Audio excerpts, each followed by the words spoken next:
Hello बच्चों, कैसे हो आप लोग। आज हम लोग स्टार्ट करने वाले हैं एक डेफिनेट इंटीग्रेशन का बहुत ही इंपॉर्टेंट टॉपिक। इससे पास्ट ईयर एमयू बीटेक में बेटा कई सारे क्वेश्चंस पूछे गए हैं। बहुत ही इंटरेस्टिंग टॉपिक है और बहुत इजी भी है। मतलब अगर आपको आपने इनडेफिनेट इंटीग्रेशन पढ़ रखा है तो बहुत ज़्यादा इसमें कुछ यूज़ नहीं है। तो चलो अब इसको स्टार्ट करते हैं हम लोग। तो प्रॉपर्टी का नाम ये है कि बेसिकली ए से बी अगर किसी फंक्शन को आपको इंटीग्रेट करना है, एफ एक्स डी एक्स कोई फंक्शन है, ए से बी पे फंक्शन को इंटीग्रेट करना है और सी पर फंक्शन, सी एक ऐसा पॉइंट है जिस पे फंक्शन डिसकंटिन्यूस हो रहा है या अनडिफाइंड हो रहा है, और या फिर वो उसकी डेफिनेशन चेंज हो रही है। और ये जो सी पॉइंट है ये विद इन द इंटरवल है, ए से बी के बीच में कोई इंटरवल एक पॉइंट है सी जहाँ पे इसकी डेफिनेशन चेंज हो रही है। तो हम सी पर इंटीग्रेशन को ब्रेक कर देंगे। आइडिया क्या होगा, हमें निकालना ए से बी है टोटल, हम लोग ए से सी निकालेंगे और सी से बी निकालेंगे और दोनों को प्लस कर देंगे, सिंपल। तो ए से सी ये हमें हमारा टास्क है ये निकालना। हम लोग क्योंकि सी पर फंक्शन की डेफिनेशन चेंज हो रही है या सी पर फंक्शन डिसकंटिन्यूस हो रहा है या फंक्शन अनडिफाइंड हो रहा है। तो अगर हम कुछ कुछ इंपॉर्टेंट पॉइंट्स बात कर लें क्वेश्चंस पर, प्रॉब्लम्स पे पहुंचने से पहले, तो जैसे कि डेफिनेशन चेंज हो रही है, चेंजेस इट्स डेफिनेशन, इसका क्या मतलब, कोई भी फंक्शन अपनी डेफिनेशन कैसे चेंज करेगा। तो कुछ कुछ इंपॉर्टेंट फंक्शंस है जो जो अपनी डेफिनेशन चेंज करते हैं। जैसे कि एक स्पेशल टाइप का, जैसे अगर क्वेश्चन में पीसवाइज फंक्शन दे दिए जाए जो जिससे क्लियरली दिख जाएगा कि अरे यार ये विद इन द इंटरवल ये इसकी डेफिनेशन चेंज हो रही है। अगर डेफिनेशन चेंज हो रही होगी तो हम लोग उसको बाय डिफॉल्ट ये वाली प्रॉपर्टी का यूज करना पड़ेगा अपने को। दूसरा, अगर कोई फंक्शन कुछ कुछ पॉइंट्स पर डिसकंटिन्यूस हो रहा है तो ये हमें प्रायर नॉलेज होनी चाहिए, पहले से उसकी नॉलेज होनी चाहिए कि कोई भी फंक्शन किन पॉइंट्स पर डिसकंटिन्यूस होता है। जैसे कि मुझे जीआईएफ फंक्शन के बारे में पता है, ग्रेटेस्ट इंटीजर फंक्शन, जब जब एक्स अंदर वाली क्वांटिटी इंटीजर होती है वो एक्स पर वो फंक्शन डिसकंटिन्यूस होता है। जैसे मुझे ये भी पता है कि अगर मैं फ्रैक्शनल पार्ट फंक्शन की बात करूं तो ये जहां पे इनसाइड क्वांटिटी जीरो होती है, वहां पर इनसाइड क्वांटिटी इंटीजर होती है, वहां पर ये फंक्शन डिसकंटिन्यूस होता है। और कुछ एग्जांपल्स लें, जैसे कि सिग्नम फंक्शन का एग्जांपल ले लें। Signum function x equal to 0 पर डिसकंटिन्यूस होता है। ये सारी बातें मैं ग्राफ के टर्म्स में बात कर रहा हूँ। जैसे अगर आपको याद हो तो बॉक्स एक्स का ग्राफ कुछ इस टाइप का बनता था, स्टेयरकेस। तो क्लियरली दिख रहा है कि जहां जहां इंटीजर आता है वहां वहां पे ग्राफ जो है वो डिसकंटिन्यूस होता है। तो अगर ग्राफ डिसकंटिन्यूस हो रहा है इसका मतलब अगर इंटीग्रैंड में एफ एक्स की जगह पर इंटीग्रैंड में अगर ग्रेटेस्ट इंटीजर फंक्शन इन्वॉल्व है या फ्रैक्शनल पार्ट फंक्शन इन्वॉल्व है या फिर सिग्नम फंक्शन इन्वॉल्व है तो मैं ये वाली प्रॉपर्टी के बारे में सोचूंगा। हो सकता है क्वेश्चन इस वाली प्रॉपर्टी से लग रही हो। दूसरा, डेफिनेशन कहाँ पे चेंज, तो डेफिनेशन का बताया कि अगर कोई भी फंक्शन पीस वाइज डिफाइंड है कि भाई x लेस देन 0 है और x ग्रेटर देन 0 है, और ये जो लेस देन 0 और 0 जो इंटरवल ऑफ इंटीग्रेशन है वो माइनस मतलब 0 उसके बीच में आ रहा है, अगर ऐसा होगा तो हम लोग इन पॉइंट्स के बारे में सोचेंगे। अगेन अनडिफाइंड हो जाए, undefined with in the interval of integration, जैसे डिनोमिनेटर वगैरह में 0 आने लगे या रूट वगैरह में दे रखा हो, रूट में भी कोई भी क्वांटिटी लेस देन 0 हो रही है, तो जिस पॉइंट पर वो नेगेटिव हो रहा है, जिस पॉइंट पर वो लेस देन 0 हो रहा है, उस पॉइंट से पहले पहले अपने को इंटीग्रेशन करना होगा। Okay fine. तो अब चलो हम प्रॉब्लम्स पे आते हैं। तो प्रॉब्लम्स क्या है, सबसे पहली प्रॉब्लम ये, अच्छा हाँ एक और बात बतानी रह गई थी, क्या कि डेफिनेशन चेंज होने में एक मॉड्यूलस फंक्शन भी होता है। ये भी एक इंपॉर्टेंट पार्ट है कि अगर मान लो कोई भी function modulus of F x लिखा हुआ है और हमें ये पता करना है कि ये फंक्शन अपनी डेफिनेशन कहाँ चेंज करेगा, तो उसका सिंपल सा तरीका क्या है कि इनसाइड क्वांटिटी जहाँ पे 0 हो रही है वहां पर मॉड्यूलस ऑफ एफ एक्स अपनी डेफिनेशन चेंज कर रहा होगा, उसकी डेफिनेशन चेंज हो रही होगी। जैसे अगर मैं इसकी बात करूं तो ये फंक्शन जैसे x माइनस 2 की बात करूं तो ये अपनी डेफिनेशन 2 पर चेंज कर रहा होगा। 2 से पहले पहले जब x 2 से लेसर होगा तो ये माइनस ऑफ x माइनस 2 होगा, और जब x 2 से ग्रेटर होगा या इक्वल होगा तो x minus 2। Equality by the way आप कहीं भी लगा सकते हो। तो ये वाली बात है, क्योंकि x माइनस 2 अपना साइन 2 पर चेंज करेगा और 2 से पहले x माइनस 2 एक नेगेटिव एक्सप्रेशन होगा तो मॉड हटने से पहले एक नेगेटिव साइन दे देगा। और अगर x 2 से बड़ा होगा तो x माइनस 2 एक पॉजिटिव नंबर होगा और उस केस में x माइनस 2 की वैल्यू एक पॉजिटिव नंबर आएगी। अगर मान लो लेटेस्ट से अगर मान लो एक से ज्यादा है, जैसे x minus 2 plus x plus 1 latest से ये दे रखा है, तो इस केस में अपने को इसका साइन इसको एक्सपेंड करने के लिए इंटीग्रैंड में 2 और 2 पर ये अपनी डेफिनेशन चेंज करेगा, ये -1 पे करेगा। तो अब की बार हमें केसेस बनाने पड़ेंगे कई सारे। जैसे कि इसकी बात करूं तो ये अपना साइन 2 पर चेंज कर रहा है, ये अपना साइन -1 पे चेंज करेगा। तो अब हम जब fx को लिखेंगे तो कुछ इस टाइप से अपने को लिखना पड़ेगा कि जब x -1 से छोटा है, बेसिकली नंबर लाइन को अगर मैं ड्रॉ करूं तो -1 2, तो अगर आप ध्यान दोगे तो -1 के इधर 1 से 2 के बीच में, -1 से 2 के बीच में और 2 के राइट में, तो 3 रीजन्स में बट गया। वही 3 रीजन्स हमें 1 बाय 1 यहाँ पे लिखने। तो -1 x जब -1 से छोटा है, x -1 से 2 के बीच में है, और तीसरा रीजन x जब 2 से बड़ा है। इक्वलिटी बाय द वे आप कहीं भी लगा सकते हो। जब x -1 से छोटा होगा बेटा तो x -2 और x +1 ये तो पक्का नेगेटिव होगा, -1 से छोटा होगा तो ये भी नेगेटिव होगा, तो दोनों नेगेटिव होंगे, तो माइनस के साथ आप ओपन कर दो। जब x -1 से 2 के बीच में होगा तो ये तो पॉजिटिव होगा, ये नेगेटिव होगा, तो ये पॉजिटिव होगा तो ये एज इट इज ओपन हो जाएगा। इनसाइड क्वांटिटी जब पॉजिटिव होगी तो मॉड चुपचाप हट जाएगा, जब इनसाइड क्वांटिटी नेगेटिव होगी तो मॉड हटने से पहले एक माइनस साइन दे देगा। जैसे ये नेगेटिव होने वाला है 1 से, क्योंकि ये तो अपना साइन 2 पे चेंज करेगा, 2 से पहले ये नेगेटिव होगा, तो x -1 से 2 की बात कर रहे हैं, दैट मीन्स x 1 से छोटा है, तो 2 से छोटा है, दैट मीन्स ये नेगेटिव होगा, नेगेटिव होगा तो माइनस साइन आ जाएगा। अब तीसरे केस की बात करते हैं, जब x 2 से बड़ा होगा, जब 2 से बड़ा होगा तो ये तो पॉजिटिव, ये तो -1 के आगे ही पॉजिटिव है, तो दोनों ही पॉजिटिव होंगे, तो x -2 प्लस x +1। थोड़ा सा अगर कैलकुलेशन आपकी फास्ट है तो आप यहीं पर बहुत सारी बातें बोल सकते हो, जैसे कि ये कितना आ जाएगा -2x और +2 + 1 + 3 आ जाएगा। यहाँ पर x कैंसिल आउट हो जाएगा, 1 + 2 3 आ जाएगा। यहाँ पर x 2x और -2 + 1 -1 आ जाएगा। तो अब ये 3 केसेस में आ गए। इसका मतलब x जब -1 से छोटा है तो -2x + 3 होगा, जब x -1 से 2 के बीच में तो fx की वैल्यू 3 है, एंड सो ऑन। ओके, अब हम आगे बढ़ते हैं बेटा। अब कुछ प्रॉब्लम्स लेते हैं, जैसे कि ये 5 to 7 x - 6। Interval of integration कितना है बेटा? 5 to 7। 5 to 7 x की वैल्यू 5 to 7 के बीच में लाई कर रही है। x - 6 मॉड x - 6 अपनी डेफिनेशन 6 पे चेंज करेगा। इनसाइड क्वांटिटी जहां पे 0 होती थी वहीं पे अपनी डेफिनेशन चेंज करता था, तो इनसाइड क्वांटिटी 6 x = 6 पे अपनी डेफिनेशन चेंज करेगा। और इंपॉर्टेंटली इंटरवल ऑफ इंटीग्रेशन बेटा 5 to 7 है, दैट मींस 6 पे अपने को इस इंटीग्रल को ब्रेक करना पड़ेगा, क्योंकि इनसाइड क्वांटिटी अपनी डेफिनेशन 6 पर चेंज कर रही है, जो कि between the interval of the integration है। तो अब हमें इस क्वेश्चन को सॉल्व करने के लिए पहला काम तो 5 to 6 और 6 to 7 में इंटीग्रल को ब्रेक करना पड़ेगा।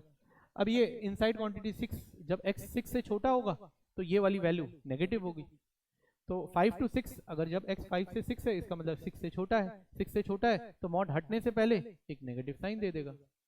जब बेटा x 6 से 7 है, दैट मींस 6 से बड़ा है, और 6 से बड़ा होगा तो इनसाइड क्वांटिटी पॉजिटिव होगी। अगर इनसाइड क्वांटिटी पॉजिटिव होगी तो मॉड हटने से पहले एक प्लस साइन दे देगा। चलो देखते हैं, अब इसको इंटीग्रेट करते हैं। तो इंटीग्रेट करना तो बहुत इजी है, जो यूजुअल तरीका है उसी से आप कर दो। जैसे ये -x का इंटीग्रेशन होगा -x²/2, और माइनस माइनस प्लस 6 का इंटीग्रेशन होगा 6x। लिमिट्स लगा दो 5 to 6 प्लस यहाँ पे x का इंटीग्रेशन कितना होगा, तो x²/2 माइनस 6 का इंटीग्रेशन होगा 6x, 6 to 7। अब लिमिट्स रख दो, आंसर निकाल लो। अब इसके बाद इवेल्युएट कर लोगे, आई होप। चलो मैं कर दे रहा हूँ। 6 का स्क्वायर तो ये कितना हो जाएगा 36/2, तो -18 यहाँ पे रखते हैं तो +36, -5 रखते हैं तो 5 रखेंगे तो कितना आएगा -25/2, यहाँ पे 5 रखेंगे तो 5 6 30, ओके। ये -25/2 प्लस 7 रखते हैं तो 7 रखेंगे तो 49/2, 6 रखेंगे 7 रखेंगे यहाँ पर तो कितना आएगा, तो -6 7 42, -6 रखते हैं तो 36/2 दैट इज 18, 6 यहाँ पे रखेंगे तो -36। अब इन वैल्यूज को आप इवेलुएट कर लो, आई होप आप कर लोगे। इसको मैं एक और तरीके से बता दे रहा हूँ। वैसे कुछ क्वेश्चंस मॉड के बहुत जल्दी, अगर आपको ग्राफ की अंडरस्टैंडिंग है तो ग्राफिकल डीलिंग से वो क्वेश्चंस बहुत आसानी से बन जाते हैं। जैसे कि x - 6 का अगर मैं मॉड का ग्राफ ड्रॉ करूं तो कुछ इस टाइप का बनेगा। x ये 6 पे अपनी डेफिनेशन चेंज करेगा तो 6 पर एक v बनेगा, कुछ इस टाइप से। अपने को जो इंटीग्रल निकालना है वो 5 to 7 निकालना है। 5 to 7 मीन्स 5 से 7 के बीच में इसका एरिया इवेलुएट कर लेते हैं। तो 5 कहीं यहाँ पर होगा, 7 कहीं यहाँ पर होगा, इसके बीच में ये एरिया इवेलुएट कर लेते हैं। ये किसका ग्राफ बना है, x minus 6 y equal to x minus 6। 5 रखो तो 5 रखेंगे तो y की वैल्यू 1 आ जाएगी, और 7 रखेंगे तो 7 माइनस 6 1 आ जाएगा। यानी 5 से 7 के बीच में इस कर्व के बीच का एरिया x एक्सिस और इस कर्व के बीच का एरिया निकालना है। दैट मींस ये वाला एरिया निकालना है। ये वाला एरिया बहुत ही इजी, दो ट्रायंगल्स बन रहे हैं जो कि मुझे सिमेट्रिकल लग रहे हैं, तो मैं इनका एरिया या यूं कहूं इंटीग्रल, इस केस में जो इंटीग्रल होगा वही एरिया भी देगा। Just a minute. 5 to 7 fx dx will be equal to 2 times 1 by 2, और एक ट्रायंगल का एरिया निकाल लेता हूँ। एक ट्रायंगल का एरिया बेस 1 और हाइट भी 1, तो ये आ गया 1, तो 1 will be the answer. In fact आप इसको भी इवेलुएट करोगे और सॉल्व करोगे तो सब कुछ सॉल्व करने के बाद में 1 ही आंसर आने वाला है। तो आप इसको एक बार नोट डाउन कर लो। और ऑब्वियसली दोनों ही मेथड इंपॉर्टेंट है। दोनों मेथड क्यों इंपॉर्टेंट है बेटा, क्योंकि आप सारे क्वेश्चंस में ग्राफिकल डीलिंग नहीं कर पाओगे। अगर कर पाओगे तो फिर तो बहुत ही अच्छी बात है, बट सारे क्वेश्चंस में नहीं हो पाएंगे, और अगर सारे क्वेश्चंस में नहीं हो पाएंगे तो हमें दोनों की अंडरस्टैंडिंग होनी चाहिए। ओके, चलिए अब नेक्स्ट क्वेश्चन की तरफ बढ़ते हैं। आप इसको नोट डाउन कर लीजिए, मैं इसको रब कर रहा हूँ, तो ठीक है। यहीं पे मैं इसको रब करके क्रिएट कर रहा हूँ जगह। ठीक, चलिए अब देखते हैं बेटा। तो ये क्या 1 से 4, केयरफुली एनालाइज करो। 1 से 4 मॉड एक्स प्लस में इंटीग्रेशन ब्रेक हो जाता है, तो 1 से 4 मॉड एक्स माइनस 2। अब ध्यान से देखो बेटा, 1 से 4 है, मॉड एक्स इनसाइड क्वांटिटी, ये अपनी डेफिनेशन चेंज करेगा, ये अपनी डेफिनेशन चेंज करेगा।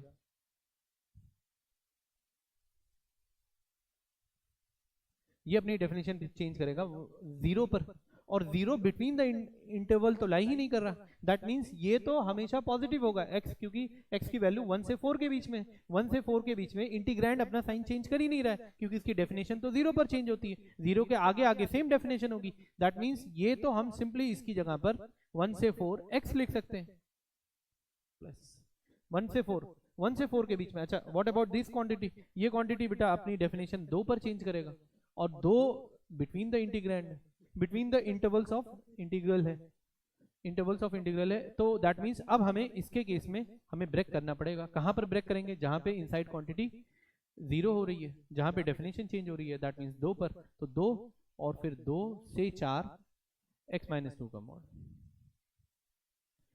जब 1 से 2 के बीच में होगा तो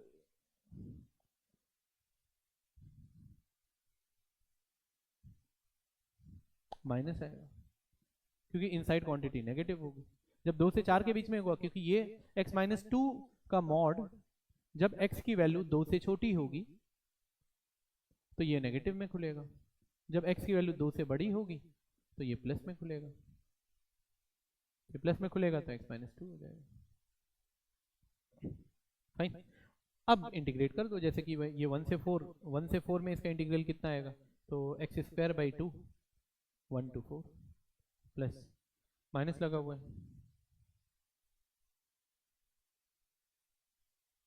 माइनस एक्स का integral x square by 2 minus 2x का इंटीग्रल, तो माइनस 2x का इंटीग्रल ये 1 से 2 plus x square by 2 minus 2x 2 से 4। अगेन आप इसको इवेलुएट कर लो। फिर से इस क्वेश्चन में हम ग्राफिकल डीलिंग कर सकते हैं, तो मैं इनकी ग्राफिकल डीलिंग भी आपको समझा रहा हूँ। ये इवेलुएट कर लो, उसके बाद में जो भी आंसर आएगा वही आंसर होगा। Okay, so 1 to 4 mod x का ग्राफ बना लेते हैं अलग, और 1 to 4 mod x minus 2 dx इसका ग्राफ बना लेते हैं अलग। मॉड एक्स का ग्राफ आई होप आप लोग को आता होगा। x माइनस मॉड एक्स का ग्राफ कुछ v बनेगा 0 पर, जहां पे इनसाइड क्वांटिटी 0 होती है वहीं पे v बनेगा। इसका ग्राफ, तो इसका ग्राफ बनेगा 2 पर v बनेगा, कुछ ऐसा बनेगा। अपने को इंटीग्रेशन कहाँ से कहाँ तक निकालना है, 1 से 4 निकालना है, तो 1 यहाँ कहीं होगा, 4 यहाँ कहीं होगा। देखो क्लियरली इसकी डेफिनेशन 0 पर चेंज हो रही है बेटा, 0 पे चेंज हो रही है तो सेम डेफिनेशन आ रही है। ये वाला एरिया अपने को निकालना है। इधर इधर अपने को निकालना है 1 से 4 के बीच का एरिया। 1 से 4 के बीच का एरिया मतलब ये 1 है और 4 कहीं आगे होगा यहाँ पर, तो ये एरिया निकालना है।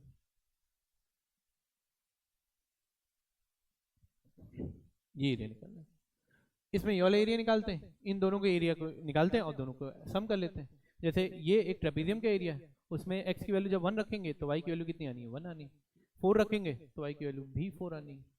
तो इस ट्रेपेजियम का एरिया क्या होगा, तो इसका एरिया होगा 1/2 सम ऑफ पैरेलल साइड्स। तो ये 1 है, ये 4 है, तो 5 इंटू इनके बीच की डिस्टेंस ये 3 है, तो कितना आ गया 15/2 प्लस ये वाला एरिया निकालते हैं। तो ये वाला एरिया निकालने के लिए पहले तो y की वैल्यूज चाहिए होंगी, क्योंकि ये हाइट कैसे पता चलेगा, जब तक हाइट नहीं पता चलेगा जब तक एरिया कैसे निकालेंगे। तो ये वाला पॉइंट क्या है, तो x की वैल्यू जब 1 रखेंगे तो y की वैल्यू कितनी आ जाएगी, 1 आ जाएगी। जब x की वैल्यू 4 रखेंगे इसमें तो y की वैल्यू 2 आ जाएगी। यहाँ पे मैं लिख रहा हूँ तो 4, 2। अब इसका एरिया कैसे लिखें, तो इस ट्रायंगल का एरिया होगा 1/2, base is 1 and height is also 1 plus 1/2। इस ट्रायंगल का एरिया होगा बेस 2 है और हाइट भी 2 है, तो ये 15/2 प्लस ये 1/2 प्लस दिस इज 2, तो ये मेरे ख्याल में 8 आ गया। कितना आ गया 10, तो 10 विल बी द आंसर। ये आंसर हो। तो आई होप समझ में आ रहा है। तो कुछ केसेस में ये जैसे बहुत सारे बच्चे ये स्ट्रगल करते हैं कि सर ये तो फिर बहुत ज़्यादा टाइम लगने लगेगा, अपर लिमिट लोअर लिमिट डालेंगे। तो पहली बात तो बेटा आपको आपकी इतनी प्रैक्टिस होनी चाहिए एग्जामिनेशन में, अगर आप बैठ रहे हो तो ये सब आप इसके लिए एकदम से प्रिपेयर्ड होना चाहिए आपको कि ये कैलकुलेशन आप उसके लिए कैपेबल हो। और अदरवाइज अगर कुछ क्वेश्चंस में आप ग्राफ बना पा रहे हो तो ग्राफिकल एरिया निकाल पा रहे हो, अब सारे फंक्शंस के ग्राफ इतना आसानी से निकल नहीं सकते, फिर वहां पे भी इंटीग्रेशन करना ही पड़ेगा। तो कुछ केसेस में निकल पाते हैं, जैसे कि स्ट्रेट ग्राफ वगैरह बन रहे हैं, स्ट्रेट लाइन वगैरह बन रही है, तो उनमें हमने एरिया निकाल लिया। चलिए नेक्स्ट क्वेश्चन पर बढ़ते हैं। यहाँ पे आते हैं, ये देखो ये भी एक सिंपल क्वेश्चन है। -1 से 1 के बीच में fx dx निकालना है, जबकि fx एक पीस वाइज फंक्शन डिफाइंड है। जब x 0 से छोटा है तो x² - 5 होगा, जब x 0 से बड़ा होगा तो 3x + 1 होगा। दैट मीन्स क्लियरली दिख रहा है इस फंक्शन की डेफिनेशन 0 पर चेंज हो रही है। और इंटीग्रल हमें निकालना कहाँ से है, -1 से 1। क्लियर इंडिकेशन है कि 0 पर इसकी डेफिनेशन चेंज हो रही है, जो कि बिटवीन द इंटीग्रल है, between the limits of integral है। दैट मीन्स अब हमें इस इंटीग्रल को इवेल्युएट करने के लिए ब्रेक करना पड़ेगा। तो ब्रेक करते हैं, कहाँ ब्रेक होगा, तो सर एक तो 0 पर होगा, 0 पे इसकी डेफिनेशन चेंज होगी। जब -1 से 0 है तो fx की कौन सी, जब 0 से छोटा है, -1 से 0 मीन्स 0 से छोटा, तो ये वाली डेफिनेशन x² - 5 × dx। जब x 0 से 1 के बीच में, दैट मीन्स 0 से बड़ा है, मीन्स 3x + 1। अब दोनों इंटीग्रल्स को अलग अलग इवेल्युएट करो। जैसे इसका इंटीग्रेशन क्या होगा, इसका होगा x³ / 3 - 5x -1 to 0 प्लस यहाँ पे क्या होगा, तो 3x² / 2 + x 0 से 1, 0 पुट करते हैं तो 0 पुट करेंगे 0 हो जाएगा, -1 पुट करते हैं तो -1/3 + 5, 1 पुट करते हैं तो 3/2 + 1, 0 पुट करेंगे तो 0, तो कितना आ जाएगा 5 × 3 = 15 -1 14/3 -14/3। यहाँ पे 3 + 2 5 5/2, एलसीएम ले लो, तो एलसीएम लोगोगे कितना आएगा 6 2 -28 + 3 5 × 3 = 15, so -28 + 15, this is -13/6, this will be the answer, तो -13/6 होगा। तो क्लियर देखो सिंपल क्वेश्चन था यार। अगेन इसमें अगर आप ग्राफिकल डीलिंग में जाओगे तो फिर मेरे हिसाब से वो और ज़्यादा कॉम्प्लिकेटेड हो जाएगा। मतलब ग्राफिकली एरिया निकालना होगा तो वहाँ से भी एरिया निकालने के लिए यही वाला मेथड अप्लाई करना पड़ेगा। खैर, तो x² - 5 -1 से 0 के बीच में, -1 से 0 के बीच में हमने एरिया निकाला। फिर फिर उसके बाद में हमने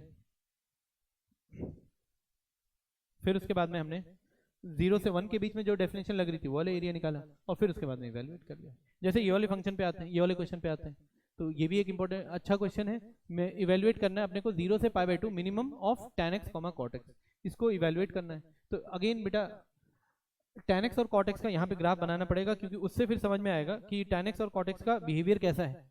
तो अगर मैं ग्राफ बनाऊं तो कुछ इस टाइप से बनेगा। tan x का ग्राफ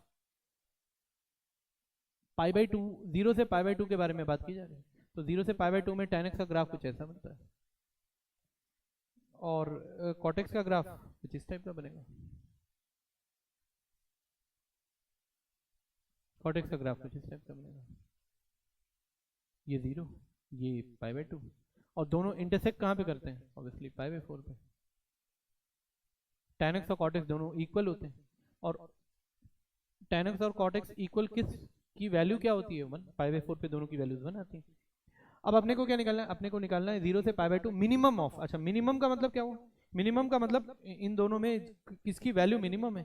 तो मिनिमम जैसे ये 0 से π/4 के बीच में मिनिमम इन दोनों में ये वाला ग्राफ है। π/4 से π/2 में ये tan x है और ये cot x है, ये tan x है और ये cot x है, तो इनमें मिनिमम ये वाला है। तो 0 से π/4 के बीच में बेसिकली अपने को जो एरिया चाहिए, जो इंटीग्रल की वैल्यू मांग रहा है, वो ये वाला एरिया मांग रहा है, ये वाला एरिया मांग रहा है। अब ये एरिया इवैल्यूएट करने के लिए देखो 0 से π/4 में कोई और डेफिनेशन लग रही है, π/4 से π/2 में कोई और डेफिनेशन लग रही है। दैट मीन्स क्लियरली 0 से π/2 में between the interval definition change हो रही है, और अगर डेफिनेशन चेंज हो रही है तो अपने को लिमिट्स को ब्रेक करना पड़ेगा। तो चलो करते हैं। अब इस इंटीग्रल पे आते हैं, तो आप इसको नोट डाउन कर लीजिए, मैं स्पेस क्रिएट करने के लिए इसको रब कर दे रहा हूँ। ओके, ये रब कर दे रहा हूँ।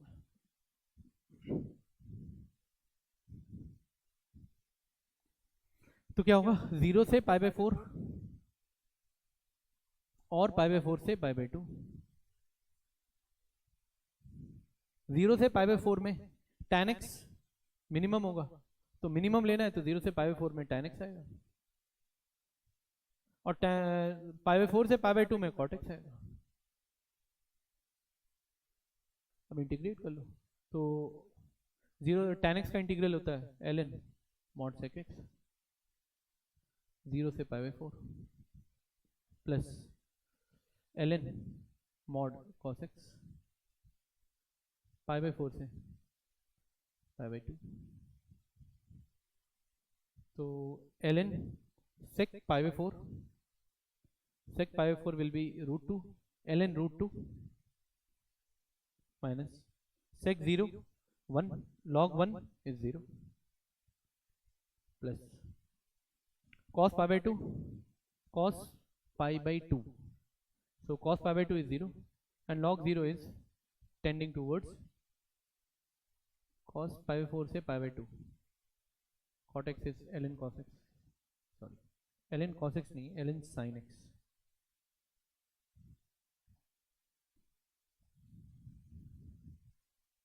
तो ln sin x π/2 पुट करेंगे तो कितना आ जाएगा? ये sin π/2 1 ln 1 is 0 minus π/4 put करते हैं तो ln 1/√2। तो दिस इज ln √2 0 0। इसको अगर हम रेसिप्रोकल करेंगे तो -√2 माइनस बाहर आ जाएगा तो +√2, तो ये आ जाएगा 2 ln √2।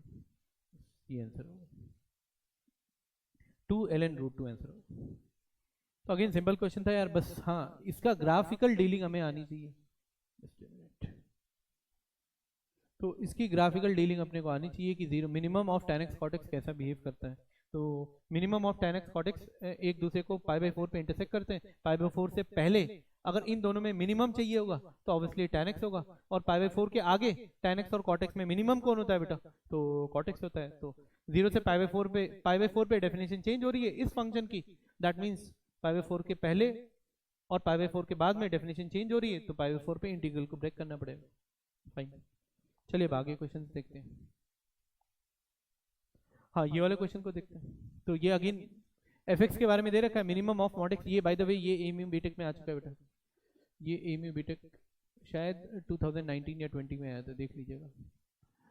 तो देखते हैं अगेन इसका ग्राफिकल डीलिंग करनी पड़ेगी यार। Minimum of mod x 1 minus mod x, transformation of graph में ये सब ग्राफ आपने पढ़े होंगे। मॉड एक्स का ग्राफ तो खैर सिंपल है और एक ही ग्राफ में बनाना पड़ेगा, और इन सब बातों का भी ध्यान रखना पड़ेगा कहाँ पे इंटरसेक्शन हो रहा है। तो जैसे y equals to mod x कुछ ऐसा ग्राफ बनेगा, फिर 1 माइनस मॉड एक्स का ग्राफ कैसा बनेगा, तो उसके लिए हम लोग क्या करते हैं कि 1 माइनस एक्स का ग्राफ बना लेते हैं। 1 माइनस एक्स का ग्राफ कुछ इस टाइप का बनेगा कि y की वैल्यू 0, x इक्वल्स टू 1 और x की वैल्यू 0 तो y इक्वल्स टू 1, तो कुछ इस टाइप का ग्राफ बनेगा। ये हो गया 1,0 और ये हो गया 0,1। सही। अब हमें इस ग्राफ का ये तो y equals to 1 minus x का ग्राफ है, बट अपने को 1 माइनस मॉड एक्स का ग्राफ चाहिए। तो याद करो ट्रांसफॉर्मेशन में अगर x को हम मॉड एक्स से रिप्लेस करते थे तो क्या होता था, वो पार्ट जो नेगेटिव x साइड में है उसको रिजेक्ट कर देते थे, उसको इरेज करते थे, और वो पार्ट जो पॉजिटिव साइड में है उसकी मिरर इमेज ले लेते थे। तो कुछ ऐसा बन जाएगा, ये होगा y, ये वाला पॉइंट होगा -1,0 क्योंकि उसी की मिरर इमेज ली है, तो 1,0 की मिरर इमेज y एक्सिस में -1,0 बनेगी। अच्छा ये तो हो गया सेकंड ग्राफ, और तीसरा ग्राफ है y इक्वल्स टू 1/4 जो कि एक कांस्टेंट फंक्शन है। तो कांस्टेंट फंक्शन कुछ इस टाइप से y इक्वल्स टू 1/4। अब इन तीनों ग्राफ को एक ही में बनाना है और फिर उनकी मिनिमम वैल्यू लेना है, और मिनिमम वैल्यू लेने के बाद में -1 से 1 के बीच का एरिया देखना है। तो तीनों ग्राफ को आप एक में बना लो। तो अगर मैं इसी में बनाऊं तो कुछ इस टाइप से बनेगा यार, -1,0 1,0 ये पॉइंट है 0,1, और इनका इंटरसेक्शन पॉइंट ये निकालना पड़ेगा। क्या आएगा ये इंटरसेक्शन पॉइंट, तो ये कैसे निकाला जाए, तो ये निकालने के लिए अपने को ये पता करना पड़ेगा कि इन दोनों y इक्वल्स टू -x, एक सॉल्व कर लेते हैं y इक्वल्स टू x को, और ये वाली लाइन तो y इक्वल्स टू 1 - x है, तो इनको सॉल्व कर लेते हैं, इससे इनका पॉइंट ऑफ इंटरसेक्शन मिलेगा। तो ये कहाँ पे कट कर रहे हैं, इसकी जरूरत क्यों पड़ेगी, तो अभी समझ में आएगा कि इसकी जरूरत क्या है, क्यों है ये, क्यों इंपॉर्टेंट है। तो पहले तो अपन इन दोनों को सॉल्व करते हैं यार। तो मेरे ख्याल में x की वैल्यू हाफ पर ये दोनों इक्वल होंगे, 1 - x इक्वल्स टू x, तो 2x इक्वल्स टू 1, तो x इक्वल्स टू 1/2। हाँ क्लियर। तो ये इनका जो इंटरसेक्शन पॉइंट आ रहा है, ये जो पॉइंट है ये आ रहा है 1/2, 1/2, और सिमेट्री से मैं ये कह सकता हूँ ये वाला जो पॉइंट होगा ये -1/2, 1/2 होगा। ओके, और एक और लाइन है यार अपनी, अभी तो 2 ही ग्राफ बनाए मैंने, तीसरा ग्राफ कौन सा है, y इक्वल्स टू 1/4। तो y इक्वल्स टू 1/4, ये ग्राफ सही बना नहीं है, ये दोनों सिमेट्रिकली एक जगह पे अलाइन होने चाहिए। यहाँ पे होगा y इक्वल्स टू 1/4, ये आ गई तीसरी लाइन। अब बाय द वे ये भी इंटरसेक्शन पॉइंट निकालना पड़ेगा, ये वाला, ये वाला, ये वाला, ये वाला। इनका इंटरसेक्शन पॉइंट इतना मुश्किल है नहीं। जैसे इसका इंटरसेक्शन पॉइंट क्या होगा, तो इसका इंटरसेक्शन पॉइंट होगा -1/4, y की वैल्यू 1/4 है, और ये लाइन जो है वो -1/4, तो -1/4 होगा। ये वाला इंटरसेक्शन पॉइंट होगा सिमेट्री से 1/4, 1/4। ये वाले को निकाल लेते हैं यार, ये इसको सॉल्व करना पड़ेगा। इसको सॉल्व करने के लिए क्या करेंगे, x की वैल्यू, y की वैल्यू तो 1/4 इस पर रहनी है, y की वैल्यू 1/4 इसमें रखेंगे इस इक्वेशन में, तो 1/4 3/4 आ जाएगा। और ये सिमेट्री से ये वाला जो पॉइंट ऑफ इंटरसेक्शन होगा वो -3/4, 1/4 होगा। तो अच्छा खासा हौच पौच हो गया इस ग्राफ में। बेसिकली यही वाला ग्राफ है, और अपने को कौन सा एरिया निकालना है, -1 से 1 के बीच में fx और x एक्सिस के बीच का एरिया। तो मैं अब मार्क कर रहा हूँ कौन सा एरिया एक्चुअली में अपने को निकालना है। और हाँ पहले तो fx को मार्क करते हैं, अभी fx ही नहीं बना है। fx क्या है, मिनिमम होना चाहिए इन तीनों ग्राफ में, -1 जो भी मिनिमम होगा वो अपना fx होगा। तो पहले मैं fx को मार्क कर रहा हूँ। तो जब x इक्वल टू -3/4 से इधर है इस वाले रीजन में, इन तीनों में मिनिमम ये है, -1 से ये वाले रीजन के बीच में, इस वाले पॉइंट पर -3/4 से -1/2 के बीच में मिनिमम ये है। तो अभी तक ये मिला, ये मिला, यहाँ पर भी मिनिमम यही है, फिर ये है मिनिमम इन तीनों में, इन तीनों में मिनिमम ये, इन तीनों में मिनिमम ये, इन तीनों में मिनिमम ये। तो ये जो zigzag लाइन से बना है एक्चुअली में ये है हमारा fx। तो fx का एरिया अब निकालना है। तो ठीक है, मैं अब इसको हटा रहा हूँ। कैसे निकालें? तो एक थोड़ा सा बेटर उसके लिए मैं ग्राफ को थोड़ा सा बड़ा करके बना दे रहा हूँ। अच्छा चलिए, मैंने एक काम किया था कि यहाँ पे ग्राफ जो है वो अलग से बना लिया था।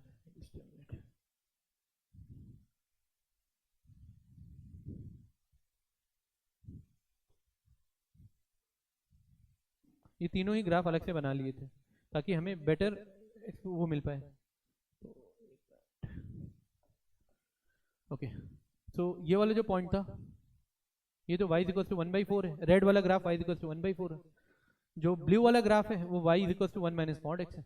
और जो ब्लैक वाला ग्राफ है वो y equal to mod x है। अब अपने को मिनिमम चाहिए, तो मिनिमम कौन सा ग्राफ होगा? एक मिनट में कलर चेंज कर लेता हूँ। तो ये वाला ग्राफ होगा यार, ये वाला ग्राफ होगा, वहां भी जिसको मैंने हाईलाइट करा था। ओके, सो अब निकालते हैं सारे पॉइंट्स को आइडेंटिफाई। ये वाला पॉइंट तो -1 है।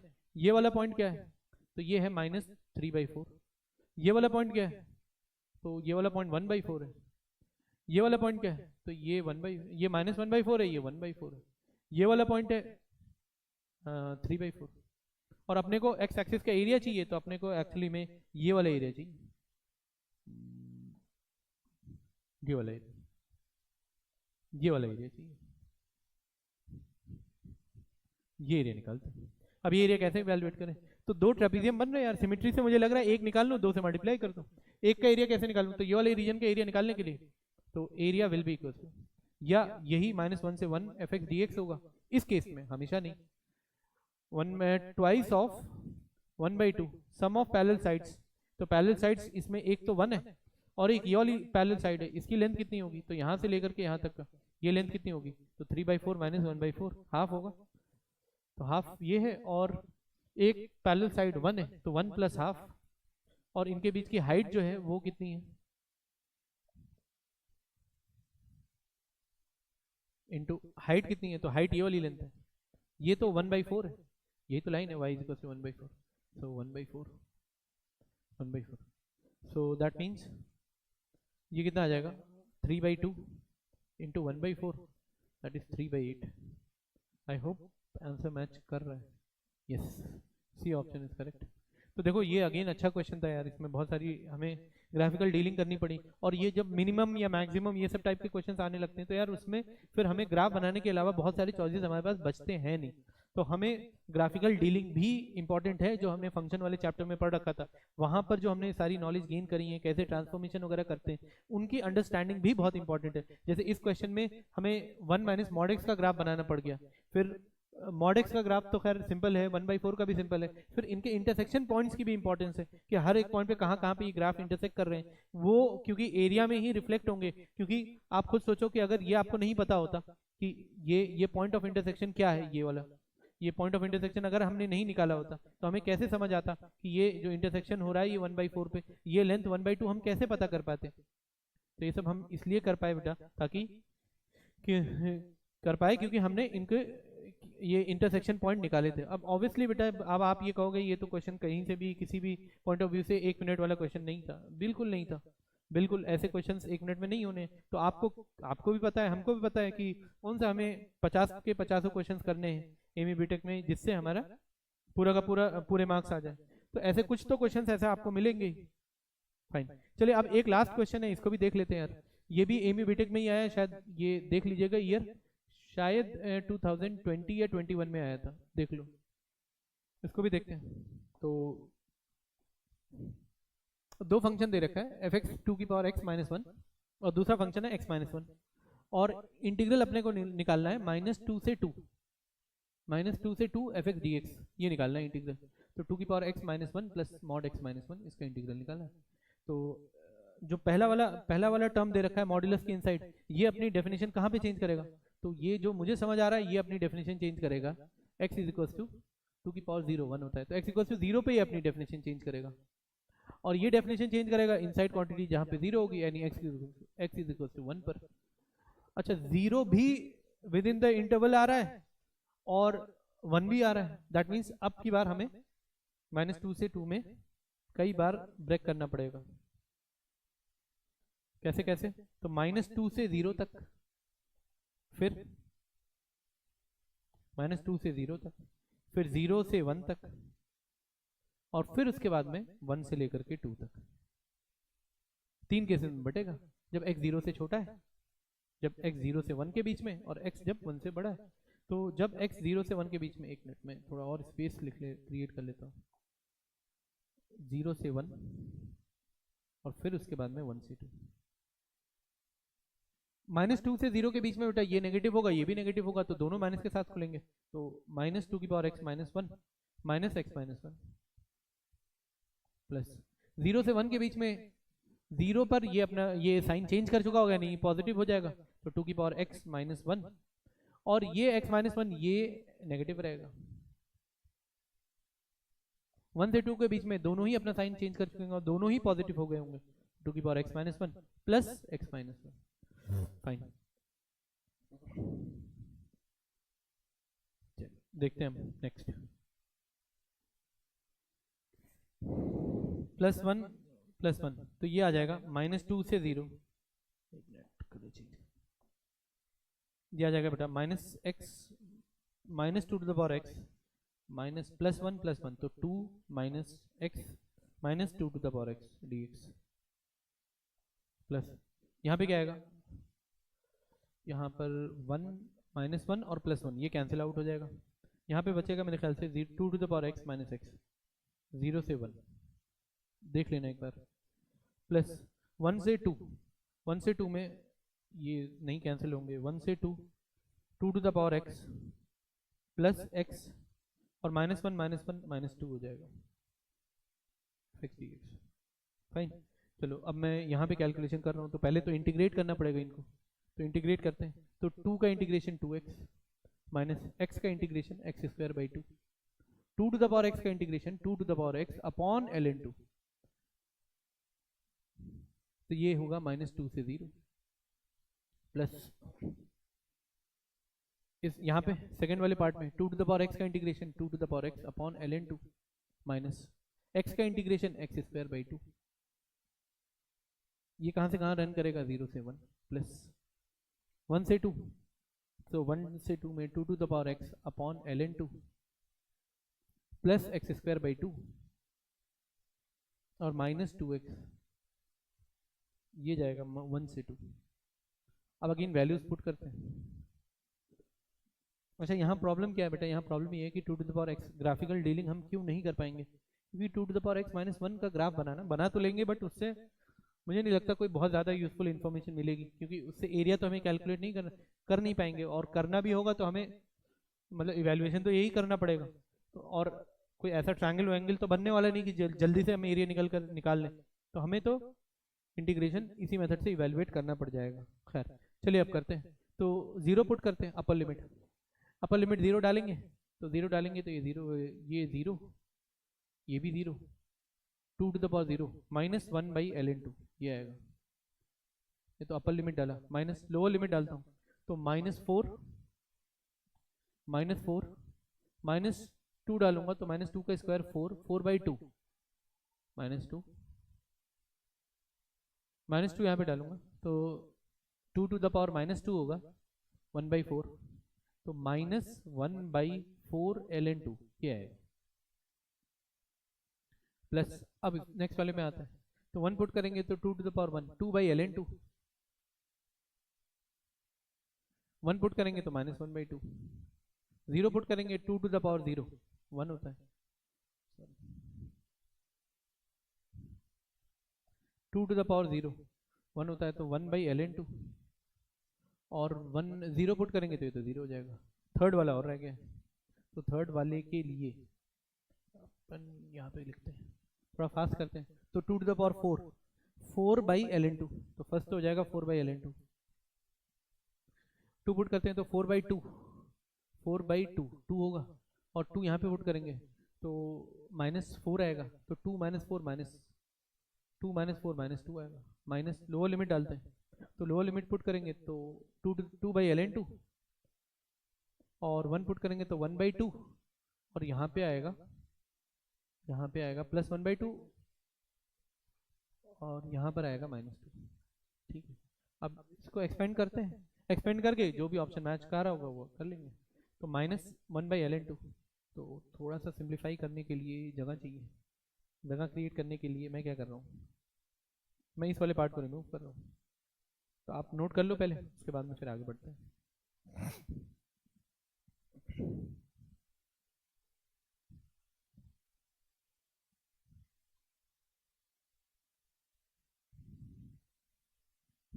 ओके, चलो देखते हैं। तो ये आ जाएगा -1/ln2 और यहाँ पे आ जाएगा -6 + 6, ये कितना आ जाएगा माइनस +1/4ln2।